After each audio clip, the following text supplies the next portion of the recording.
হরে কৃষ্ণ। আজকে আমরা শ্রীমান মহাপ্রভুর পুরীর লীলা সম্পর্কে পড়ব।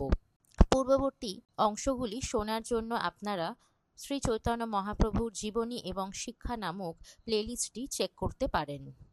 শ্রী চৈতন্য মহাপ্রভু জগন্নাথ পুরী যাওয়ার পথে অনেক গুরুত্বপূর্ণ স্থান দর্শন করেছিলেন। তিনি রেমুনার গোপীনাথজি, যিনি তার ভক্ত মাধবেন্দ্র পুরীর জন্য ক্ষীর চুরি করেছিলেন, সেই মন্দির দর্শন করলেন। তারপর থেকে গোপীনাথজি শ্রী বিগ্রহের নাম হয়েছিল ক্ষীরচোরা গোপীনাথ। মাধবেন্দ্র পুরীর জন্য গোপীনাথজির ক্ষীর চুরি করার কাহিনী মহাপ্রভু পরম আনন্দের সঙ্গে আস্বাদন করলেন।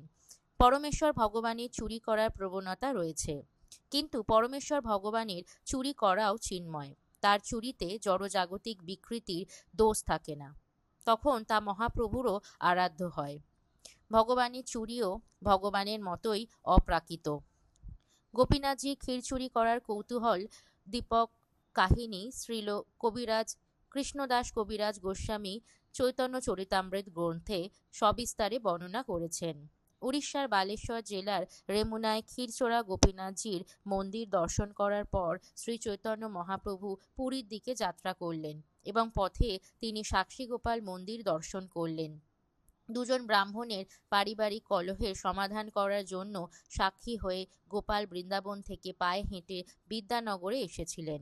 পরম আনন্দের সঙ্গে শ্রী চৈতন্য মহাপ্রভু সাক্ষী গোপালের কাহিনী শ্রবণ করলেন, কেননা তিনি নাস্তিকদের কাছে প্রতিপন্ন করতে চেয়েছিলেন যে মহান আচার্যদের দ্বারা স্বীকৃত মন্দিরে শ্রী বিগ্রহ শুধু মূর্তি নন, যা অল্পবুদ্ধি সম্পন্ন মানুষেরা মনে করে থাকে। মন্দিরের বিগ্রহ হচ্ছেন পরমেশ্বর ভগবানের অর্চা প্রকাশ, এবং সেই জন্য মন্দিরের শ্রী বিগ্রহ ভগবান থেকে অভিন্ন। তার প্রতি তার ভক্তের অনুরাগ অনুসারে তিনি তাদের সঙ্গে আচরণ করে থাকেন। তার দুই ভক্তের পারিবারিক কলহের সমাধান করার জন্য তিনি তার ভক্তের প্রতি বিশেষ কৃপা প্রদর্শন করার জন্য বৃন্দাবন থেকে পায়ে হেঁটে বিদ্যানগর নামক গ্রামে এসেছিলেন। সেই বিগ্রহ পরে জগন্নাথ পুরীর সন্নিকটে প্রতিষ্ঠা করা হয় এবং শ্রী বিগ্রহের নাম অনুসারে সেই জায়গার নাম হয় সাক্ষী গোপাল।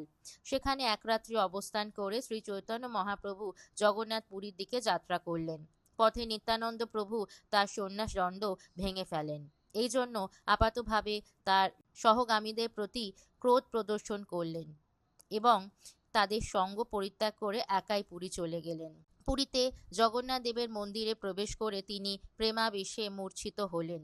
মন্দিরের পাণ্ডারা মহাপ্রভুর এই অপ্রাকৃত ভাব বুঝতে পারল না, কিন্তু তখন সেখানে সার্বভৌম ভট্টাচার্য নামক এক মহা পণ্ডিত উপস্থিত ছিলেন এবং তিনি বুঝতে পারলেন যে মন্দিরে প্রবেশ করে ভগবানের শ্রী বিগ্রহ দর্শন করে প্রেমাবেশে তার এই মূর্ছা কোনো সাধারণ ব্যাপার নয়। মহারাজ প্রতাপ রুদ্র দেবের সভা পণ্ডিত সার্বভৌম ভট্টাচার্য শ্রী চৈতন্য মহাপ্রভুর অঙ্গজ্যোতি দেখে আকৃষ্ট হলেন এবং তিনি বুঝতে পারলেন যে এই অপ্রাকৃত সমাধি অবস্থা অতি উন্নত মার্গের। যে সকল ভক্তবৃন্দ অপ্রাকৃত স্তরে অধিষ্ঠিত, তারাই কেবল এমনভাবে কদাচিৎ প্রদর্শন করে থাকেন। একজন মুক্ত পুরুষই কেবল সম্পূর্ণ বাহ্য চেতনাহীন অপ্রাকৃত অবস্থা প্রদর্শন করতে পারেন, এবং সার্বভৌম ভট্টাচার্যের মতো মহাপণ্ডিত শাস্ত্রের বর্ণনা অনুসারে তা বুঝতে পারলেন। তাই তিনি মন্দিরের পাণ্ডাদের এই অজ্ঞাত সন্ন্যাসীকে বিরক্ত করতে নিষেধ করলেন। তিনি তাদের এই নবযৌবন সম্পন্ন সন্ন্যাসীটিকে তার গৃহে নিয়ে যাওয়ার নির্দেশ দিলেন, যাতে তিনি তার এই মূর্ছিত অবস্থা আরও পুঙ্খানুপুঙ্খভাবে দেখতে পারেন। মহাপ্রভুকে তখন সার্বভৌম ভট্টাচার্যের গৃহে নিয়ে যাওয়া হলো। মহারাজ প্রতাপ রুদ্র দেবের সভা পণ্ডিত হিসাবে সেই সময় সার্বভৌম ভট্টাচার্যের অসীম প্রতিপত্তি ছিল। অনেক সময় কিছু লোক ভণ্ডামি করে ভগবত ভক্তদের চরম প্রকাশ রূপে এই সমস্ত বিকারগুলির অনুকরণ করে থাকে। তাই সার্বভৌম ভট্টাচার্য পুঙ্খানুপুঙ্খভাবে শ্রী চৈতন্য মহাপ্রভুর এই প্রেম ভক্তির বিকাশ পরীক্ষা করে দেখতে চাইলেন, কেননা প্রায়ই প্রাকৃত কপট ভক্তরা এই ধরনের সাত্ত্বিক বিকারের ভণ্ডামি করে নির্বোধ জনসাধারণকে তাদের প্রতি আকৃষ্ট করে এবং তাদের প্রতারণা করে। সার্বভৌম ভট্টাচার্যের মতো মহাপণ্ডিত এই ধরনের ব্যক্তিদের ঠিক ধরতে পারতেন, এবং যখন তিনি তাদের ভণ্ডামি বুঝতে পারতেন তৎক্ষণাৎ তিনি তাদের পরিত্যাগ করতেন। শ্রী চৈতন্য মহাপ্রভুকে তার বাড়িতে নিয়ে গিয়ে সার্বভৌম ভট্টাচার্য শাস্ত্র সিদ্ধান্তের পরিপ্রেক্ষিতে তাকে পুঙ্খানুপুঙ্খভাবে পরীক্ষা করলেন। তিনি তাকে পরীক্ষা করলেন একজন বৈজ্ঞানিকের মতো, একজন মূর্খ ভাবপ্রবণ ব্যক্তির মতো নয়। তিনি তার উদরে স্পন্দন দেখলেন, হৃদস্পন্দন দেখলেন এবং শ্বাস প্রশ্বাস দেখলেন। তিনি তার নাড়ি পরীক্ষা করলেন এবং বুঝতে পারলেন যে তার দেহের সমস্ত কার্যকলাপ স্তব্ধ হয়ে গেছে। শুষ্ক তুলা যখন তিনি তার নাসাগ্রে ধরলেন এবং যখন তিনি দেখলেন যে সে তুলা ঈষৎ কম্পিত হচ্ছে, তখন তিনি বুঝতে পারলেন যে খুব ধীরে ধীরে নিঃশ্বাস প্রশ্বাসের কাজ চলছে। তখন তিনি বুঝতে পারলেন যে মহাপ্রভুর এই মূর্ছা যথার্থই প্রেমের সাত্ত্বিক বিকার এবং সেই অনুসারে তিনি তার প্রতি আচরণ করতে লাগলেন। কিন্তু একটি বিশেষ উপায়ে কেবল তার চেতনা ফিরিয়ে আনা যেত। ভক্তের মুখে হরিনাম শ্রবণ করলেই কেবল তিনি তাতে সাড়া দিতেন। কিন্তু সার্বভৌম ভট্টাচার্য এই বিশেষ শুশ্রূষার বিষয়ে জানতেন না, কেননা মহাপ্রভু তখনও তার কাছে অপরিচিত ছিলেন। সার্বভৌম ভট্টাচার্য যখন তাকে জগন্নাথ পুরীতে প্রথম দর্শন করেন, তখন তিনি মনে করেছিলেন যে মহাপ্রভু ছিলেন অন্যান্য তীর্থযাত্রীদের মতো সাধারণ একজন তীর্থযাত্রী। ইতিমধ্যে মহাপ্রভুর সহচরেরা যখন মন্দিরে এসে উপস্থিত হলেন, তখন তারা শ্রী চৈতন্য মহাপ্রভুর অপ্রাকৃত মূর্ছার কথা জানতে পারলেন। তারা শুনলেন যে মহারাজ প্রতাপরুদ্রের সভা পণ্ডিত সার্বভৌম ভট্টাচার্য তাকে তার বাড়িতে নিয়ে গিয়েছেন। তীর্থযাত্রীরা তখন মন্দিরে এই ঘটনাটি নিয়ে আলোচনা করছিলেন। একজন তীর্থযাত্রী গোপীনাথ আচার্যকে চিনতেন এবং তার কাছে তারা জানতে পারলেন যে মহাপ্রভু মূর্ছিত অবস্থায় সার্বভৌম ভট্টাচার্যের বাড়িতে রয়েছেন। এই সার্বভৌম ভট্টাচার্য ছিলেন গোপীনাথ আচার্যের ভগ্নিপতি। গোপীনাথ আচার্য সকলকে নিয়ে সার্বভৌম ভট্টাচার্যের বাড়ি গেলেন, যেখানে শ্রী চৈতন্য মহাপ্রভু মূর্ছিত অবস্থায় ছিলেন। তিনি সার্বভৌম ভট্টাচার্যের সঙ্গে দলে সকলের পরিচয় করিয়ে দিলেন। সকলে মিলে তখন হরিনাম কীর্তন করতে লাগলেন এবং তখন মহাপ্রভুর বাহ্য চেতনা ফিরে এলো। সার্বভৌম ভট্টাচার্য নিত্যানন্দ প্রভু সহ সকলকে তার গৃহে অতিথি রূপে অভ্যর্থনা করলেন। তারপর মহাপ্রভু সহ সকলে সমুদ্র স্নান করতে গেলেন। ইতিমধ্যে সার্বভৌম ভট্টাচার্য কাশী মিশ্রের গৃহে তাদের থাকবার এবং প্রসাদ গ্রহণ করার ব্যবস্থা করলেন। তার শ্যালক গোপীনাথ আচার্য তাকে সাহায্য করলেন। মহাপ্রভু যে পরমেশ্বর ভগবান সে সম্বন্ধে শ্যালক ও ভগ্নিপতির মধ্যে অনেক আলোচনা হলো। গোপীনাথ আচার্য, যিনি মহাপ্রভুকে আগে থেকে জানতেন, তিনি বুঝাতে চেষ্টা করলেন যে শ্রী চৈতন্য মহাপ্রভু হচ্ছেন স্বয়ং ভগবান। আর সার্বভৌম ভট্টাচার্য বুঝাতে চাইলেন যে তিনি একজন মহান ভক্ত। এইভাবে শাস্ত্র প্রমাণের যুক্তিতে তারা তর্ক করতে লাগলেন, জনসাধারণের মতামতের ভিত্তিতে নয়। ভগবানের অবতার চেনা যায় শাস্ত্রের প্রমাণের মাধ্যমে, কতগুলি মূর্খের স্বীকৃতির মাধ্যমে নয়। যেহেতু শ্রী চৈতন্য মহাপ্রভু ছিলেন পরমেশ্বর ভগবানের অবতার, তাই অনেক মূর্খ লোকও আজকাল যাকে তাকে ভগবান বলে প্রচার করছে। তাদের কোনো শাস্ত্রজ্ঞান নেই, কেবল অন্ধ আবেগের বশবর্তী হয়ে এইভাবে কতগুলি পাষণ্ডীকে ভগবানের অবতার বলে প্রচার করছে। কিন্তু সার্বভৌম ভট্টাচার্য এই ধরনের ভাব প্রবণতার দ্বারা প্রভাবিত ছিলেন না। পক্ষান্তরে উভয়ই মহাপ্রভু ভগবত্তা প্রমাণ ও প্রত্যাখ্যান করেছিলেন শাস্ত্রের ভিত্তিতে। ইতিমধ্যে প্রকাশিত হয়ে পড়ল যে শ্রী চৈতন্য মহাপ্রভুর মাতামহ শ্রী নীলাম্বর চক্রবর্তী ছিলেন সার্বভৌমের পিতার সহপাঠী। সেই সূত্রে এই নবীন সন্ন্যাসীর প্রতি সার্বভৌম ভট্টাচার্য পিতৃবৎ বাৎসল্য অনুভব করলেন। সার্বভৌম ভট্টাচার্য ছিলেন শঙ্কর সম্প্রদায়ভুক্ত এবং তার অনেক অনুগামী ছিল। তাই তিনি চাইলেন এই নবীন সন্ন্যাসীও যেন তার কাছে বেদান্ত দর্শন সম্বন্ধে শিক্ষা লাভ করে। শঙ্কর সম্প্রদায়ের অনুগামীদের সাধারণত বৈদান্তিক বলা হয়, কিন্তু তার অর্থ এই নয় যে বেদান্ত অধ্যয়নের অধিকার একমাত্র শঙ্কর সম্প্রদায়েরই রয়েছে। প্রতিটি সম্প্রদায়ই বেদান্ত অধ্যয়ন করে, কিন্তু তাদের বেদান্ত সম্পর্কে নিজস্ব ভাষ্য রয়েছে। তবে শঙ্কর সম্প্রদায় বেদান্তের বৈষ্ণব ভাষ্য সম্পর্কে অজ্ঞ। মহাপ্রভু ভট্টাচার্যের কাছে বেদান্ত শিক্ষা লাভ করতে সম্মত হলেন এবং তারা উভয়ই জগন্নাথ মন্দিরে গিয়ে বসলেন। ক্রমান্বয়ে 7 দিন ধরে সার্বভৌম ভট্টাচার্য বেদান্ত দর্শন সম্বন্ধে বলে যেতে লাগলেন এবং শ্রী চৈতন্য মহাপ্রভু গভীর মনোযোগের সঙ্গে তা শুনতে লাগলেন এবং তিনি তাকে কোনো রকম বাধা দিলেন না। শ্রী চৈতন্য মহাপ্রভুর এই নীরবতার ফলে সার্বভৌম ভট্টাচার্যের মনে কিছু সন্দেহের উদয় হলো এবং তিনি জিজ্ঞাসা করলেন কেন তিনি কোনো প্রশ্ন করছেন না অথবা মন্তব্য করছেন না। শ্রী চৈতন্য মহাপ্রভু ভট্টাচার্যের সামনে একজন মূর্খ শিশুর মতো অভিনয় করতে লাগলেন, যেন সার্বভৌম ভট্টাচার্য যেহেতু তাকে বলেছেন যে সন্ন্যাসীর কর্তব্য হচ্ছে বেদান্ত অধ্যয়ন করা, সেজন্য তিনি তার কাছে বেদান্ত পাঠ শুনলেন। কিন্তু মহাপ্রভু তার ভাষ্য মেনে নিতে পারলেন না। এভাবে শ্রী চৈতন্য মহাপ্রভু দেখিয়ে দিলেন যে শঙ্কর সম্প্রদায় এবং অন্যান্য সম্প্রদায়ের তথাকথিত বেদান্তিকেরা শ্রীল ব্যাসদেবের নির্দেশ অনুসরণ করছে না, তারা কেবল যান্ত্রিকভাবে বেদান্ত পাঠ করছে। এই মহান জ্ঞানভাণ্ডার সম্বন্ধে তাদের কোনো ধারণা নেই। বেদান্ত সূত্রের ব্যাখ্যা তার প্রণেতা স্বয়ং ব্যাসদেবই দিয়ে গেছেন, এবং তা হচ্ছে শ্রীমদ্ ভগবত। শ্রীমদ্ ভগবত সম্বন্ধে যার কোনো জ্ঞান নেই সে কখনোই বেদান্তের তত্ত্ব অনুভব করতে পারে না। মহাপণ্ডিত সার্বভৌম ভট্টাচার্য তথাকথিত সমস্ত বেদান্তিকদের প্রতি শ্রী চৈতন্য মহাপ্রভুর এই তির্যক মন্তব্য হৃদয়ঙ্গম করতে পারলেন। তাই তিনি তাকে জিজ্ঞাসা করলেন যে বিষয়গুলি সম্বন্ধে তিনি বুঝতে পারেন সেগুলি সম্বন্ধে তিনি কেন কোনো প্রশ্ন উত্থাপন করেননি। মহাপ্রভুর নীরবতার কারণ ভট্টাচার্য বুঝতে পারলেন। এর থেকে বোঝা যায় যে শ্রী চৈতন্য মহাপ্রভুর মনে অন্য কোনো পরিকল্পনা ছিল। তাই ভট্টাচার্য তাকে অনুরোধ করলেন তার মনের কথা খুলে বলতে। তখন মহাপ্রভু বললেন, জন্মদস্য যত শাস্ত্রজন্নিতৎ এবং অথাতো ব্রহ্ম জিজ্ঞাসা বেদান্তের এই সূত্রগুলি আমি বুঝতে পারি, কিন্তু সে সম্বন্ধে আপনার ব্যাখ্যা আমি বুঝতে পারিনি। সূত্রের অর্থ প্রকাশ করে ভাষ্য, কিন্তু আপনি যে ভাষ্য করছেন তাতে সূত্রের অর্থ আচ্ছাদিত হয়ে পড়েছে। আপনি সূত্রের মুখ্য অর্থ ব্যবহার করেননি, আপনার মন গড়া ব্যাখ্যা দিয়ে তা আপনি আচ্ছাদিত করেছেন। এইভাবে শ্রী চৈতন্য মহাপ্রভু সমস্ত বেদান্তিকদের যারা বেদান্তের মন গড়া ব্যাখ্যা করে তা তিরস্কার করলেন।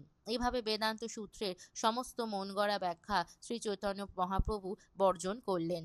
মহাপ্রভু বললেন, উপনিষদের যে মুখ্য অর্থ ছিল ব্যাসদেব তা বেদান্ত সূত্রে সংক্ষেপে বর্ণনা করেছেন। দুর্ভাগ্যবশত আপনি সেই মুখ্য অর্থ ছেড়ে গৌণ অর্থ কল্পনা করছেন। সমস্ত প্রমাণের মধ্যে শ্রুতির প্রমাণই হচ্ছে প্রমাণ। বৈদিক প্রমাণ সব রকমের সন্দেহের ঊর্ধ্বে, এবং বেদে যা বলা হয়েছে তা যথাযথভাবে গ্রহণ করতে হবে, তা না হলে বেদের প্রামাণিকতা অস্বীকার করা হয়। শঙ্খ ও গোময় হচ্ছে জীবের অস্থি এবং বিষ্ঠা, কিন্তু বেদ যেহেতু তাদের মহাপবিত্র বলে স্বীকার করে নিয়েছে, তাই মানুষ তাদের পরম পবিত্র বলে স্বীকার করেছে। এর থেকে বোঝা যায় যে আমাদের সীমিত ইন্দ্রিয় এবং সীমিত বুদ্ধি দিয়ে আমরা বৈদিক প্রমাণের বিচার করতে পারি না। বৈদিক প্রমাণ সব রকমের জাগতিক বিচারের ঊর্ধ্বে, তাই বেদের নির্দেশ আমাদের অবিকৃতভাবে স্বীকার করে নিতে হবে। বেদের তথাকথিত অনুগামীরা তাদের মন গড়া অর্থ করে, এবং এইভাবে তারা বৈদিক ধর্মের ভিন্ন ভিন্ন মতবাদ এবং ভিন্ন ভিন্ন গোষ্ঠী সৃষ্টি করে। বৌদ্ধদেব সরাসরিভাবে বেদকে অস্বীকার করেছিলেন এবং তিনি তার ধর্মমত প্রতিষ্ঠা করেছিলেন, এবং কেবলমাত্র এই কারণে বেদের অনুগামীরা সেই ধর্মকে স্বীকার করেন না। কিন্তু বেদের তথাকথিত সমস্ত অনুগামীরা বৌদ্ধদেব থেকে অধিক ক্ষতিকর। বেদকে সরাসরিভাবে অস্বীকার করার সাহস বৌদ্ধদেবের রয়েছে, কিন্তু বেদের তথাকথিত অনুগামীদের বেদকে অস্বীকার করার সাহস নেই, যদিও পরোক্ষভাবে তারা বেদের সমস্ত নির্দেশ অমান্য করে। শ্রী চৈতন্য মহাপ্রভু তার নিন্দা করেছেন। এই সম্পর্কে শ্রী চৈতন্য মহাপ্রভু প্রদত্ত শঙ্খ এবং গোময় দৃষ্টান্তটি অত্যন্ত সুন্দর। কেউ যদি তর্ক করে বলে যে গোময় অত্যন্ত পবিত্র, সুতরাং ব্রাহ্মণের বিষ্ঠা তার থেকে আরও পবিত্র, তাহলে সে যুক্তি মেনে নেওয়া যায় না।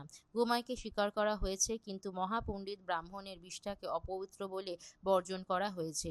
শ্রী চৈতন্য মহাপ্রভু বললেন, বৈদিক নির্দেশ সত্য ও প্রমাণিত, এবং যদি কোনো বদ্ধ জীব বেদের নির্দেশ যথাযথভাবে গ্রহণ না করে তার মনোমতো ব্যাখ্যা করার চেষ্টা করে, তাহলে সে বেদের প্রামাণিকতা অস্বীকার করে। যদি কেউ মনে করে যে সে ব্যাসদেবের থেকেও অধিক বুদ্ধিমান, তাহলে সেটি তার মূর্খতা মাত্র। তিনি নিজেই সূত্রের অর্থ ব্যাখ্যা করে গিয়েছেন, সুতরাং সে সম্বন্ধে কোনো হীন বুদ্ধি সম্পন্ন বদ্ধ জীবের ব্যাখ্যা গ্রহণ করার প্রয়োজন নাই। তার বেদান্ত সূত্র মধ্যাহ্ন সূর্যের ন্যায় উজ্জ্বল, এবং কেউ যদি সূর্যের মতো উজ্জ্বল বেদান্ত সূত্রের ব্যাখ্যা করতে চায়, তাহলে তার কল্পনারূপী মেঘের দ্বারা বেদান্ত সূত্ররূপী সূর্যকে আচ্ছাদন করা হয়। বেদ এবং পুরাণে কোনো পার্থক্য নেই, সেখানে ব্রহ্মকে বা পরম সত্যকে বৃহৎ বস্তু বলে নিরূপণ করা হয়েছে। পরম সত্য হচ্ছেন পরম ঈশ্বর বা পরম নিয়ন্তা। তিনি সর্ব ঐশ্বর্যে পরিপূর্ণ স্বয়ং ভগবান। তার মধ্যে সমস্ত সম্পদ, সমস্ত সুখ, সমস্ত বীর্য, সমস্ত সৌন্দর্য, সমস্ত যশ, সমস্ত জ্ঞান এবং সমস্ত বৈরাগ্য পূর্ণরূপে বিরাজমান। কিন্তু তা সত্ত্বেও যখন মূর্খরা তাকে নিরাকার বলে ব্যাখ্যা করে, তখন আশ্চর্য না হয়ে পারা যায় না। বেদে যে তাকে নির্বিশেষ বলে বর্ণনা করা হয়েছে, তার অর্থ হচ্ছে যে তিনি প্রাকৃত নন, অপ্রাকৃত। তার রূপ জড় নয়। প্রতিটি জীবই হচ্ছে একটি স্বাধীন সত্তা। তারা হচ্ছে পূর্ণ সত্তা পরমেশ্বর ভগবানের বিভিন্ন অংশ।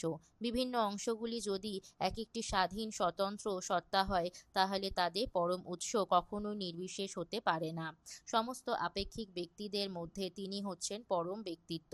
বেদে নির্দেশ দেওয়া হয়েছে যে তার থেকে অর্থাৎ ব্রহ্ম থেকে সবকিছু প্রকাশিত হয়েছে এবং তাকে আশ্রয় করেই সবকিছুর অস্তিত্ব রয়েছে এবং প্রলয়ের পর সবকিছু তার মধ্যে লীন হয়ে যায়। তাই তিনি হচ্ছেন পরম অপাদান, করণ, অধিকরণ এবং সর্বকারণের পরম কারণ।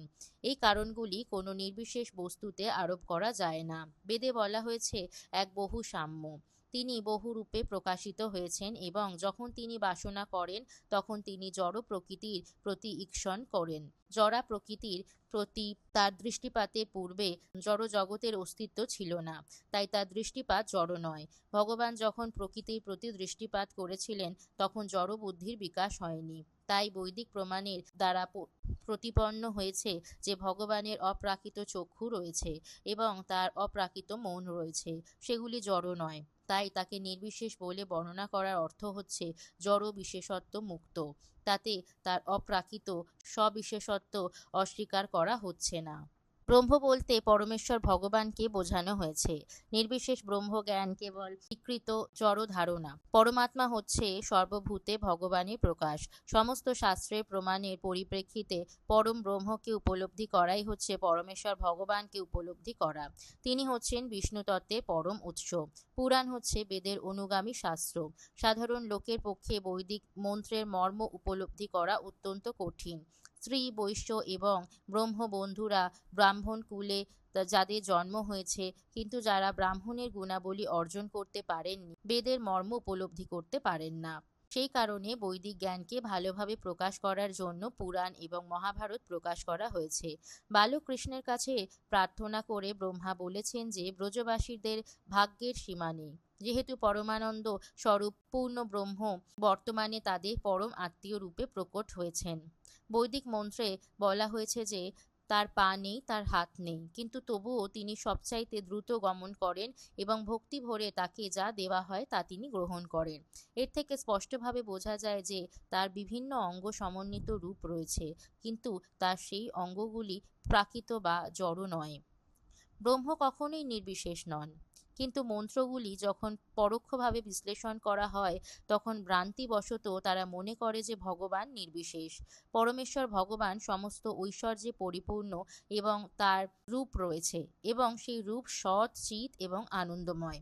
তাহলে কে বলতে পারে পরমেশ্বর ভগবান নির্বিশেষ, নিরাকার? ব্রহ্ম সর্ব ঐশ্বর্যপূর্ণ হওয়ার ফলে অবশ্যই সর্বশক্তি সম্পন্ন এবং তার অনন্ত শক্তি বিষ্ণু পুরাণের বর্ণনায় 3 ভাগে বিভক্ত রয়েছে। বিষ্ণু পুরাণে বলা হয়েছে যে বিষ্ণু শক্তি পরা প্রক্তা ক্ষেত্র জ্ঞাখ্যা তথা পরা অবিদ্যা কর্ম সংজ্ঞানা তৃতীয়া শক্তি ঋষ্যতে। অর্থাৎ বিষ্ণু শক্তি 3 রকম: পরা, ক্ষেত্রজ্ঞ এবং অবিদ্যা। বিষ্ণুর পরাশক্তি হচ্ছে চিৎ শক্তি, ক্ষেত্রজ্ঞ শক্তি হচ্ছে জীব শক্তি এবং জীব শক্তি যাকে মায়া রূপ অবিদ্যা থেকে ভিন্ন বলে বর্ণনা করা হয়েছে। কর্ম সংজ্ঞা রূপে অবিদ্যা শক্তির নাম হচ্ছে মায়া। জীব শক্তিকে বলা হয় ক্ষেত্রজ্ঞ শক্তি। ক্ষেত্রজ্ঞ শক্তি গুণগতভাবে ভগবানের সমান হলেও মায়া শক্তি দ্বারা প্রভাবিত হয়ে পড়ে এবং তার ফলে সে নানা রকমের জড়জাগতিক দুঃখ ভোগ করে। পক্ষান্তরে বলা যায় যে জীব শক্তি হচ্ছে পরা, চেতন, এবং অপরা, জড়া শক্তির মধ্যবর্তী তটস্থা শক্তি, এবং যে পরিমাণে জীব পরা ও অপরা শক্তিতে যুক্ত থাকে সেই অনুযায়ী সে উচ্চ এবং নিম্ন জন্ম লাভ করে।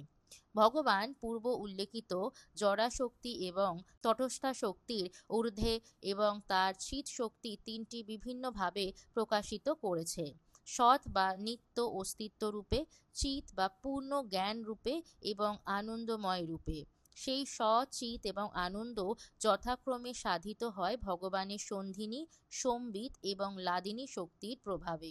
পরম শক্তি জ্ঞান রূপে ভগবান হচ্ছেন পরা, তটস্থা এবং অপরা শক্তির পরম নিয়ন্তা, এবং এই সমস্ত বিভিন্ন শক্তি ভক্তিযুক্ত সেবার মাধ্যমে ভগবানের সঙ্গে যুক্ত।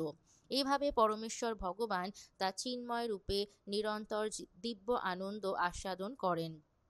ভগবান হচ্ছেন সমস্ত শক্তির নিয়ন্তা এবং জীব হচ্ছে তার কোনো শক্তির বিভিন্ন অংশ। তাই জীব এবং ভগবানের মধ্যে এক বিরাট পার্থক্য রয়েছে। তাই জীব ও ভগবান কোনো অবস্থাতেই এক হতে পারে না। সে কথা যারা বলে তারা হচ্ছে এক একটি মহা মূর্খ। ভগবদ গীতাতেও জীবকে ভগবানের পরাশক্তি সম্ভূত বলে বর্ণনা করা হয়েছে। শক্তি এবং শক্তিমান পরস্পরের সঙ্গে অঙ্গাঙ্গিভাবে জড়িত, তাই তারা এক সূত্রে অভিন্ন। তাই শক্তি এবং শক্তিমান রূপ ভগবান ও জীব অভিন্ন।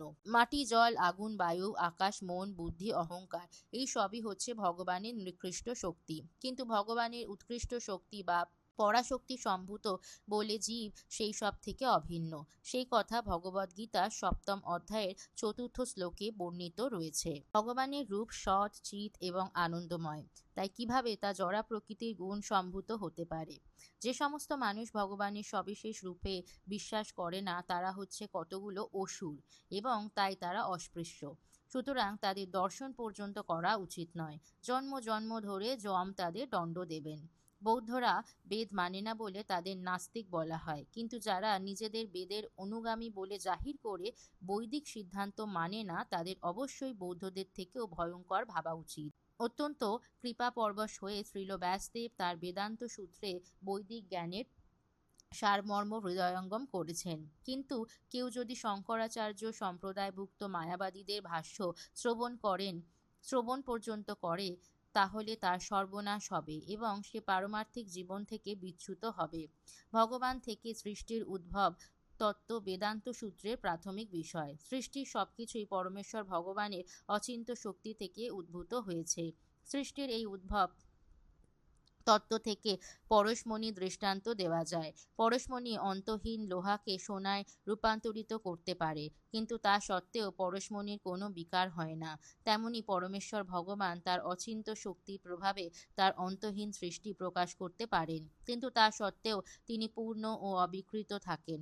তিনি পূর্ণ এবং অসংখ্য পূর্ণ তার থেকে প্রকাশিত হলেও তিনি সেই পূর্ণই থেকে যান। মায়াবাদীদের দ্বারা প্রবর্তিত মতবাদ হচ্ছে যে সৃষ্টি হওয়ার ফলে ব্রহ্ম বা চিন্ময় তত্ত্ব বিকৃত হয়ে যায়। তাই যদি হতো তাহলে ব্যাস তবে ভ্রান্ত। তা এড়াবার জন্য খুব চতুরতার সঙ্গে মায়াবাদ প্রবর্তন করেছে। অর্থাৎ তারা বলেছে যে এই জগৎ মিথ্যা, কিন্তু এই জগৎ মিথ্যা নয়, এই জগৎ অনিত্য। কিন্তু তাই বলে এই জগৎকে সম্পূর্ণভাবে মিথ্যা বলা যায় না। জড় দেহটিকে স্বরূপ বলে মনে করা অবশ্যই ভ্রান্ত, কিন্তু তা বলে জড় দেহটিকে মিথ্যা বলা ঠিক হবে না। ওং অথবা বেদের ওঙ্কার হচ্ছে নাদ ব্রহ্ম। এই অপ্রাকৃত শব্দ তরঙ্গ পরমেশ্বর ভগবান থেকে অভিন্ন। সমস্ত বৈদিক মন্ত্র এই প্রণব ওঙ্কার ভিত্তিক। তত্ত্বমাসি হচ্ছে জীব সম্পর্কে বেদের একটি প্রাদেশিক উক্তি, তাই তাকে বেদের মহাবাক্য বা মূল উক্তি বলে মনে করা উচিত নয়। প্রণব বা ওঙ্কারকে না মেনে শ্রীপাদ শঙ্করাচার্য তত্ত্বমাসি শব্দটির উপর অধিক গুরুত্ব আরোপ করেছেন, সেটি অসমীচীন। এইভাবে শ্রী চৈতন্য মহাপ্রভু মায়াবাদী সূত্রের সমস্ত কল্পিত ভাষ্যগুলির দোষ বর্ণনা করলেন। তখন ভট্টাচার্য ন্যায় এবং ব্যাকরণের বাক্য বিন্যাসের দ্বারা তার যুক্তি এবং মায়াবাদী দর্শনের পক্ষ সমর্থনের চেষ্টা করেন, কিন্তু মহাপ্রভু তার অখণ্ডনীয় যুক্তির দ্বারা তাকে পরাস্ত করেন। তিনি প্রতিপন্ন করেন যে আমরা সকলেই পরমেশ্বর ভগবানের সঙ্গে নিত্য সম্পর্ক যুক্ত এবং সেই সম্পর্কের ভিত্তিতে ভগবানের প্রেমময়ী সেবা হচ্ছে আমাদের স্বাভাবিক বৃত্তি। এই সম্পর্ক বিনিময়ের ফলেই ভগবৎ প্রেম লাভ হয়। ভগবৎ প্রেম লাভ হলে স্বাভাবিকই অন্য সমস্ত জীবের প্রতিও স্বতঃস্ফূর্তভাবেই দয়ার প্রকাশ হয়, কেননা সমস্ত জীবই হচ্ছে ভগবানের বিভিন্ন অংশ। শ্রী চৈতন্য মহাপ্রভু বলছেন যে ভগবানের সঙ্গে জীবের নিত্য সম্পর্ক তত্ত্ব, সেই সম্পর্কের বর্ণনা বা অভিধেয় তত্ত্ব এবং ভগবৎ প্রেম প্রাপ্তি প্রয়োজন তত্ত্ব। এই তিনটি তত্ত্ব ব্যতীত বেদে আর যা কিছু নির্দেশ রয়েছে তা সবই মনোধর্ম প্রসূত জল্পনা কল্পনা মাত্র। মহাপ্রভু আরও বলেছেন যে শ্রীপাদ শঙ্করাচার্য যে মায়াবাদী দর্শন শিক্ষা দিয়ে গেছেন তা বেদের কাল্পনিক ভাষ্য। তবে শঙ্করাচার্যকে সেই ভাষ্য প্রণয়ন করতে হয়েছিল, কেননা পরমেশ্বর ভগবান তাকে সেই আদেশ দিয়েছিলেন। পদ্মপুরাণে বর্ণিত হয়েছে যে পরমেশ্বর ভগবান মানুষকে তার থেকে বিমুখ করার জন্য দেবাদিদেব মহাদেবকে আদেশ দিয়েছিলেন। প্রজাবৃদ্ধির জন্য মানুষকে অনুপ্রাণিত করতে ভগবত তত্ত্বকে এইভাবে আচ্ছাদিত করতে হয়েছিল। মহাদেব দেবীকে বলছেন, কলিযুগে ব্রাহ্মণ রূপে আমি মায়াবাদ দর্শন প্রচার করব। বস্তুত পক্ষে যা হচ্ছে প্রচ্ছন্ন বৌদ্ধবাদ। শ্রী চৈতন্য মহাপ্রভুর এই সমস্ত যুক্তি শ্রবণ করে ভট্টাচার্য বিস্ময়ে ও শ্রদ্ধায় হতবাক হয়ে যান এবং আর কিছু বলতে সমর্থ না হয়ে তিনি চুপ করে থাকেন। মহাপ্রভু তখন তাকে আশ্বাস দিয়ে বলেন যে বিস্মিত হওয়ার কোনো কারণ নেই। ভগবত ভক্তি হচ্ছে পরম পুরুষার্থ, মানব জীবনের সর্বোচ্চ লক্ষ্য। তারপর তিনি শ্রীমদ্ ভাগবতের একটি শ্লোকের উদ্ধৃতি দিয়ে তাকে বলেন যে সমস্ত মুক্ত আত্মা আত্ম উপলব্ধির আনন্দে মগ্ন এবং যারা সর্বতোভাবে জড় জগতের কলুষ মুক্ত হয়েছেন তারাও পরমেশ্বর ভগবান শ্রীহরির ভক্তিযুক্ত সেবায় যুক্ত নন, কেননা পরমেশ্বর ভগবান তার অপ্রাকৃত গুণাবলীর প্রভাবে আত্মারামদেরও আকৃষ্ট করেন। যখন ভট্টাচার্য শ্রীমদ্ ভগবতের আত্মারাম শ্লোকটির ভাষ্য শুনতে ইচ্ছা করেন, তখন মহাপ্রভু প্রথমে সেই শ্লোকটি বিশ্লেষণ করতে বলেন এবং তারপর তিনি সেটি বিশ্লেষণ করবেন বলে কথা দেন। ভট্টাচার্য তখন তর্কশাস্ত্রের বিবিধ বিধান অনুসারে সেই শ্লোকটির ব্যাখ্যা করেন এবং ওইভাবে তিনি তর্কশাস্ত্রের সিদ্ধান্ত অনুসারে 9টি বিভিন্ন অর্থ বিশ্লেষণ করেন, কেননা তিনি ছিলেন তখনকার দিনে তর্কশাস্ত্রের সবচাইতে বিখ্যাত পণ্ডিত। ভট্টাচার্যের ব্যাখ্যা শুনে শ্রী চৈতন্য মহাপ্রভু তার পাণ্ডিত্যের প্রশংসা করেন এবং তারপর ভট্টাচার্যের অনুরোধে তিনি ভট্টাচার্যের 9টি ব্যাখ্যা স্পর্শ পর্যন্ত না করে শ্লোকটি 64 রকম অর্থ বিশ্লেষণ করেন। এভাবে শ্রী চৈতন্য মহাপ্রভুর কাছে আত্মারাম শ্লোকটির ব্যাখ্যা শুনে ভট্টাচার্য খুব নিশ্চিত রূপে বুঝতে পারলেন যে এই ধরনের পাণ্ডিত্যপূর্ণ বিশ্লেষণ কোনো সাধারণ মানুষের পক্ষে সম্ভব নয়। এই ঘটনার পূর্বে শ্রী গোপীনাথ আচার্য সার্বভৌম ভট্টাচার্যকে মহাপ্রভুর ভগবত্তা সম্বন্ধে বোঝাবার চেষ্টা করেছিলেন, কিন্তু সেই সময় তিনি তা স্বীকার করতে পারেননি। কিন্তু মহাপ্রভুর প্রদত্ত বেদান্ত সূত্রের ভাষ্য এবং আত্মারাম শ্লোকের অর্থ শুনে তিনি ভাবতে লাগলেন যে পরমেশ্বর ভগবানকে চিনতে অস্বীকার করার ফলে তিনি ভগবানের চরণারবিন্দে এক মহা অপরাধ করেছেন। তাই তিনি তার পূর্বকৃত কর্মের জন্য অনুশোচনা করতে করতে তার চরণে আত্মনিবেদন করলেন এবং দয়াপরবশ শ্রী চৈতন্য মহাপ্রভু সার্বভৌম ভট্টাচার্যকে গ্রহণ করলেন। তার অহৈতুকী কৃপার প্রভাবে ভগবান তার সামনে তার চতুর্ভুজ নারায়ণ রূপ এবং তার দ্বিভুজ বংশীবদন শ্যাম সুন্দর রূপ প্রদর্শন করলেন। সার্বভৌম ভট্টাচার্য তখন শ্রী চৈতন্য মহাপ্রভুর শ্রীপাদপদ্মে পতিত হয়ে তার মহিমা কীর্তন করে অনেক শ্লোক রচনা করতে থাকেন। মহাপ্রভুর বন্দনা করে তিনি প্রায় 100টি শ্লোক রচনা করেছিলেন। মহাপ্রভু তখন তাকে আলিঙ্গন করেন এবং দিব্য প্রেমে আবিষ্ট হয়ে সার্বভৌম ভট্টাচার্য তখন অচেতন হয়ে পড়েন। অশ্রু, স্তম্ভ, পুলক, স্বেদ, কম্পন, নৃত্য, গীত, ক্রন্দন এই 8টি সাত্ত্বিক বিকার তখন ভট্টাচার্যের শরীরে প্রকাশিত হয়। মহাপ্রভুর কৃপায় তার ভগ্নিপতি সার্বভৌম ভট্টাচার্যের এই পরিবর্তন দেখে শ্রী গোপীনাথ আচার্য অত্যন্ত হর্ষিত হলেন। সার্বভৌম ভট্টাচার্য শ্রী চৈতন্য মহাপ্রভুর মহিমা কীর্তন করে যে 100টি শ্লোক রচনা করেছিলেন তার মধ্যে নিম্নলিখিত 2টি শ্লোক হচ্ছে সবচাইতে গুরুত্বপূর্ণ এবং এই 2টি শ্লোকের মাধ্যমে সংক্ষেপে শ্রী চৈতন্য মহাপ্রভুর আবির্ভাবের উদ্দেশ্যে বর্ণিত হয়েছে। শ্লোক 1। বৈরাগ্য বিদ্যা নিজ ভক্তি যোগ শিক্ষার্থমেক পুরুষ পুরাণ শ্রীকৃষ্ণ চৈতন্য শরীরধারী কৃপাম্বুধির্যস্ততমহং প্রপদে কালান্নষ্টং ভক্তিযোগং নিজং যা প্রাদেশিত তং কৃষ্ণ চৈতন্য নামাম আবির্ভূতস্তস্য পাদারবিন্দে গারং গারং লিয়তাং চিত্তভৃঙ্গম। আমি সেই পরমেশ্বর ভগবানের শ্রীচরণে আত্মসমর্পণ করি যিনি এখন শ্রী চৈতন্য মহাপ্রভু রূপে আবির্ভূত হয়েছেন। তিনি হচ্ছেন কৃপার সমুদ্র এবং তিনি বৈরাগ্য বিদ্যা এবং তিনি নিজে ভক্তিযোগ শিক্ষা দেওয়ার জন্য অবতরণ করেছেন। কালের প্রভাবে নিজের ভক্তিযোগকে বিনষ্টপ্রায় দেখে শ্রীকৃষ্ণ চৈতন্য নামক যে পুরুষ তা পুনরায় প্রচার করার জন্য আবির্ভূত হয়েছেন, তার পাদপদ্মে আমার চিত্তভৃঙ্গ গভীরভাবে মগ্ন হোক। শ্রী চৈতন্য মহাপ্রভু বিশ্লেষণ করেছেন যে মুক্তি শব্দটি হচ্ছে বিষ্ণু বা ভগবান। তাই জড়জগতের বন্ধন থেকে মুক্তি লাভ করতে হলে পরমেশ্বর ভগবানের সেবায় অবশ্যই যুক্ত হতে হবে। জয় জয় শ্রীল প্রভুপাদ কি জয়, জয় জয় চৈতন্য মহাপ্রভু কি জয়। অংশটি ভালো লাগলে অন্যদের সাথে শেয়ার করবেন এবং চ্যানেলটি অবশ্যই সাবস্ক্রাইব করবেন নোটিফিকেশন পাওয়ার জন্য। আর কমেন্টে লিখবেন হরে কৃষ্ণ হরি বল। ধন্যবাদ।